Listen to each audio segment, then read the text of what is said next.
뭐 우리 지금 인류가 직면한 문제들이 여러 가지 있겠지만 그 중에서도 뭐 우리가 온난화, 이뭐 지구 기후 문제에 대한 뭐 얘기들을 많이 하는데 만약에 이 기후 변화 문제를 해결하지 못한다. 이거 해결 못하면 우리가 뭐 전쟁에서 진다. 그러면 기후 문제도 왠지 막 여러 집단이 달려들어서 해결할 수 있을 것 같아요. 저는 그거 진짜 말이 된다고 생각합니다. 전쟁과 같은 이런 사안이다라고 우리가 생각을 하면은 그때는 우리가 뭔가 함께 뭉쳐서 달려들어갖고 이 문제를 해결하려 들지 않을까요? 그러니까 이 기후 위기가 전쟁 같은 종류의 문제가 아니라서 네. 해결이 어렵다고 생각해요. 네. 그러니까 이 전쟁이란 거는 지금까지는 기본적으로 민족과 민족, 국가 아니면 종교 이제 이런 인간들의 문제 네. 때문에 서로 나뉘어 싸우는 건데요. 기후 위기는 기본적으로 지구 전체의 문제이기 때문에 인류 전체가 한꺼번에 대응을 하지 않으면 몇 개 국가만 대응한다고 해도 이 기후 문제가 해결이 안 되잖아요. 그런 문제 때문에 이게 전쟁과 같은 종류의 문제였으면 빨리 해결이 되지 않았을까 저는 생각하는데 그런 문제가 아니라서 안타깝지만 쉽게 해결될 거는 같지는 않아서 참 안타까워요. 저는 개인적으로 그래요.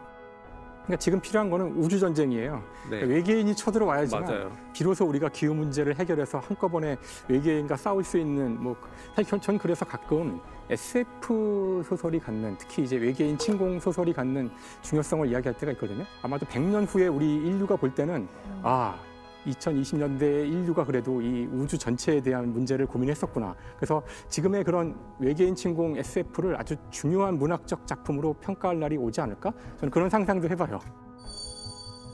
기후위기 자체를 전쟁을 통해서 해결할 수는 없겠지만 아마도 기후위기가 심각해지면 전쟁은 확실하게 발생합니다. 네, 그렇죠. 네, 그게 가장 큰 문제죠. 근데 진짜 심각한 게 파리 기후협약이 강제성이 없잖아요.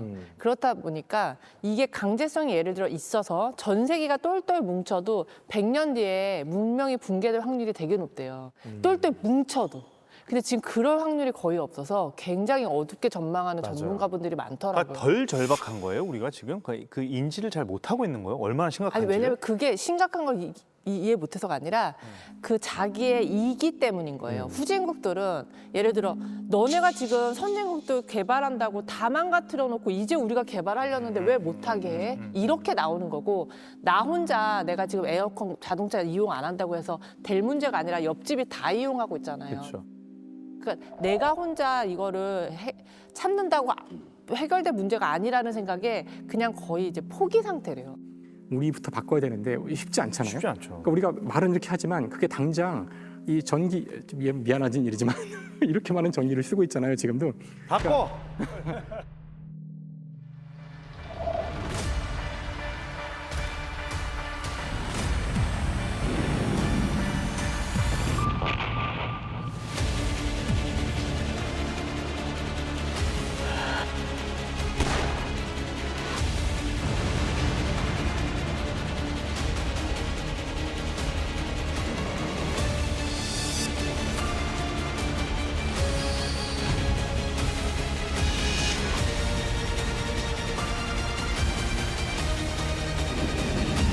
우리는 비슷한 실수를 지금 반복하고 있는지도 몰라요. 왜냐하면 인공지능, 그다음에 드론 이런 것들이 지금 맞아, 드론. 살상에 그대로 이용되고 있거든요. 맞아. 원래 그걸 개발한 목적과 과연 맞는가 하는 고민을 하게 되고 근데 심지어는 이게 지금 게임처럼 사용되고 있습니다. 예전에는 직접 뭔가 버튼을 눌러서 한 사람을 타격했다면 아예 지금은 인공지능이 적절하게 인식을 해가지고 제가 적군일 확률이 제일 높아. 이런 방식으로 죽이고 있거든요. 표적 인식을 AI가 해요? 네네. 이게 굉장히 심각한 거예요. 여기 윤리라는 건 지금 거의 사라진 상태인 거죠. 우크라이나로 인해서 지금 드론 전쟁에 대한 인식이 전 세계적으로 어마어마하게 높아졌습니다. 드론이 많이 사용되게 된 것은 러시아가 아니었습니다, 처음에.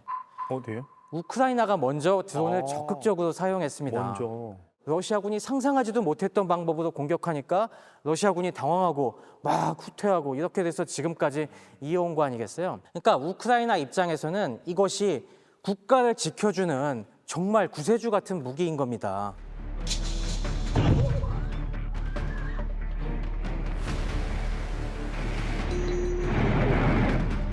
와.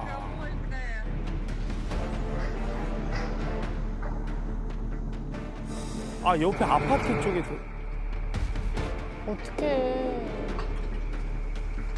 근데 와 나는 이게 저 정도 화력을 갖고 있는 이 폭탄 운반이 가능할 정도면 말이 드론이지. 전쟁 무기네. 지금 굉장히 다양한 드론들이 있습니다. 그리고 전선에서는 드론 노이로제 걸린 병사들도 굉장히 많대요. 참호 위로 날아가서 그 위에서 자고 있는 병사들을 향해서 수류탄을 떨어뜨리는. 그러니까 병사들이 자고 있는데 왱 소리가 나면은 깜짝 놀래갖고 어느 순간 내가 죽을지 모르는 이런 공포에 시달리고 있고요. 아니 그럼 드론이 전쟁에 언제부터 사용이 된 거예요? 사실 이제 무인 비행체잖아요, 드론이. 그쵸. 근데 과거에는 이렇게 뭐 열기구에다가 폭약을 싣고 보내서 이렇게 공격한 형태도 있었어요. 그러니까 어떻게 보면은 드론의 시작 자체가 전쟁인 거죠. 근데 그때는 한 200대를 보냈는데 뭐 하나 정도 떨어지고 이랬거든요. 근데 지금은 굉장히 발전했죠. 예를 들어서 뭐 FPV 드론 같은 경우는 이제 고글 끼고서 현장에 있는 것처럼 조종을 하는데 그렇게 되면 이제 실시간으로 정말 전쟁을 하는 건데 내가 직접 전쟁하는 게 아니라 드론이 나 대신 싸워주는 거죠. 그리고 드론이 인공지능으로 적군의 위치를 계속 봐요. 어디로 이동하고 어디로 가고 있는지 뭐 어디 있는지 이런 걸 알아내는 정도가 아니라 적의 무기를 다 탐색합니다. 적이 어떤 무기를 갖고 있는지 그런 걸 보고 전략을 미리 짤 수도 있고 그리고 이제 그 자폭 드론이라고 카미가제 드론이라고 드론이 그대로 전체를 그냥 들이받아서 터져버리는 거죠. 이런 것도 어떻게 보면 굉장히 위험하고 강력한 힘을 발휘하는 드론이라고 볼 수 있습니다. 그럼 지금 이번 전쟁을 통해서 그쪽 지역에서는 드론 관련 기술이 엄청나게 발전을 하고 있겠네요. 더 정밀해지고 신속해지고. 이미 민간과 같이 발전하고 있죠. 촬영용 드론이 있어요. 나를 인식시켜 놓으면은 그냥 알아서 따라오면서 계속 추격을 합니다. 그래서 촬영 스텝 없이 내가 띄워놓고 나는 자전거를 타고 가면 나를 따라오면서 찍어요.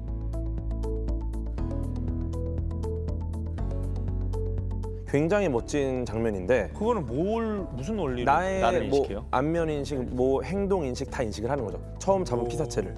근데 이게 만약에 진짜 전쟁에 쓰이면은 나를 따라오는 드론이 촬영이 아니라 공격용으로 쓰인다면은 무시무시하겠죠. 진짜 영화에서 봤던 장면들이 연출되겠네. 그렇지 영화에서. 어. 아 드론도 드론인데 그 왜 네 다리로 개같이 그 또 뭐 폭탄 이미 총 달고 있는 게 나왔었잖아요. 총 달고 쏘는 것도 이미 머리에? 네, 머리에 총 딱 달고서 보면서 딱딱딱 쏘는 것도 시연한 적이 있어요. 와 난 그거 정말 징그럽더라. 나 무서워 그거. 네, 무섭더라.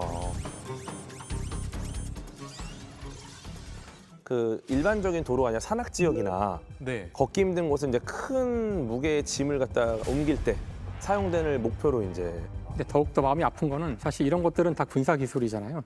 이런 것들은 되게 보안이 걸려 있기 때문에 우리가 아는 것보다 훨씬 더 많이 발전돼 있을 확률이 훨씬 커요.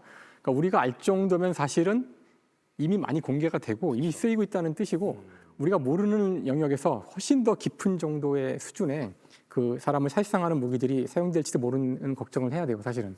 전쟁의 무서운 점은 이런 이야기를 할 때 우리는 우리 국가와 우리 민족만 보이기 시작해요. 그래서 이것이 마치 다른 이야기를 하는 것처럼 누군가를 죽여야 되는데 우리 애는 죽일 수 없지. 그러니까 우리는 얼마나 앞으로 인구가 주니까 그래 인공지능 해야 되나 이런 딜레마인 것 같지만 사실은 그런 소중한 다른 나라의 아이를 죽이기 위해 인공지능을 쓰겠다는 거예요.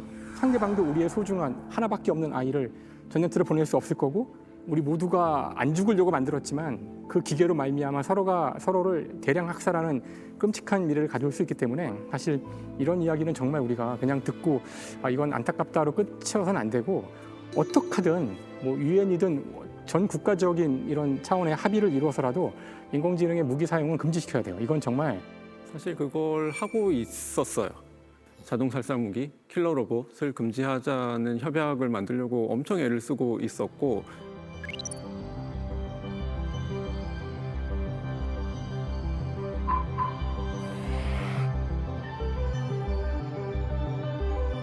좀 이례적이에요. 보통은 어떤 일이 생기고 나서 규범을 만들게 되는데 그 일이 생기기 전에 규범을 만들고 있었는데 러시아나 우크라이나가 이미 써버렸고 또 이스라엘이 팔레스타인에서 쓰고 있고 그런 상황이죠. 이미? 예. 아니 AI가 사람을 지금 죽인 일이 있어요? 여러 정황상 쓴 것도 같은데 뭐 썼는지 안 썼는지 좀 불확실한 경우들이 많이 있는데요. 2020년에 이란의 핵 과학자 모센 파그리자데라는 사람이 이렇게 총격을 받고서 죽었거든요. 근데 그 뉴욕 타임스가 이제 그거를 조사를 해봤는데 사람은 하나도 없고 차가 있었고 그 차에서 조준해서 그 사람을 쏘게 되는데 그리고 그 차는 자폭을 해요. 사람은 없고. 그러니까 뭔가 이렇게 인공지능 같은 거나 아니면 원격으로 뭔가 한 것 같은데 뭐 이스라엘은 그 부인하고 있고. 그러니까 이제 이렇게 정황상 인공지능이 사용된 것 같은데 확실하지 않은 것들이 몇 개 있거든요. 근데 여기에서 누가 죽이는 건지를 한번 생각해 봐야 됩니다. 이게 지금 예전의 전쟁에서는 사람이 가서 살상을 했죠. 이건 내가 직접 죽이는 거예요. 이거랑 내가 지금 프로그래밍 된 무언가를 사용하기 위해서 버튼 하나만 누르는 거랑은 엄청난 차이가 있는 거예요. 심리학에서 유명한 트롤리 딜레마라는 게 있거든요. 이게 뭐냐면 저쪽에서 빠르게 기차가 오고 있습니다. 근데 이게 그대로 가면 5명을 죽이게 돼요. 근데 제가 여기 선로를 바꿀 수 있는 변환기 앞에 서 있어요. 그래서 선로를 바꾸면 그게 다른 길로 가서 1명을 죽이게 됩니다. 그럼 이때 만약에 두 분은 그 선로 변환기 앞에 서 있는 사람이라면 어떻게 하시겠습니까? 둘 중에 하나밖에 방법이 없어요. 둘 중에 하나를 선택해야 돼요. 한 명 그 죽는 한 게 명이 낫죠. 낫죠. 네, 보통 1명을 선택하는 비율이 높아요. 왜냐하면 나는 선로 변환기를 그냥 변환했을 뿐이에요. 내가 직접 죽인 게 아니에요. 근데 같은 상황을 다르게 여쭤볼게요. 육교에 서서 아래를 보고 계시는데 저기서 빠르게 기차가 오고 있어요. 그대로 놔두면 5명을 죽이게 됩니다. 네. 근데 옆에 있는 사람을 제가 밀어가지고 떨어뜨리면 그 사람이 기차에 부딪히면서 선로 이탈이 돼서 5명이 살아요. 그러면 그때 옆에 있는 사람 미실 수 있겠어요? 못 밀 것 같은데요. 못 미시겠죠? 네. 네. 실제 연구 결과도 비슷하거든요. 내가 직접 무언가를 해야 되는 거하고 간접적으로 하는 거하고는 완전히 다른 얘기입니다. 똑같은 한 명 죽고 5명 살리는 건데. 그렇죠. 네. 근데 지금 인공지능 무기는 그걸 우리 인간이 하게 만들고 있는 거예요. 그렇죠. 그런 아무런 죄의식 없이 지금 그런 짓을 하고 있는지도 모르는 거죠. 사람을 죽이는 일이 너무나 쉬워진 세상이네요. 그래서 그 자동 살상 무기를 막는 협약에서도 최소한 제한해야 되는 것들을 몇 가지 이렇게 단계로 제한을 하는데 마지막 발사 버튼을 누르는 거 이거는 인간이 해야 된다고 하거나 아니면 어떤 대상을 공격할지는 인간이 정해야 된다 이런 식으로 몇 단계로 이렇게 이야기를 하거든요.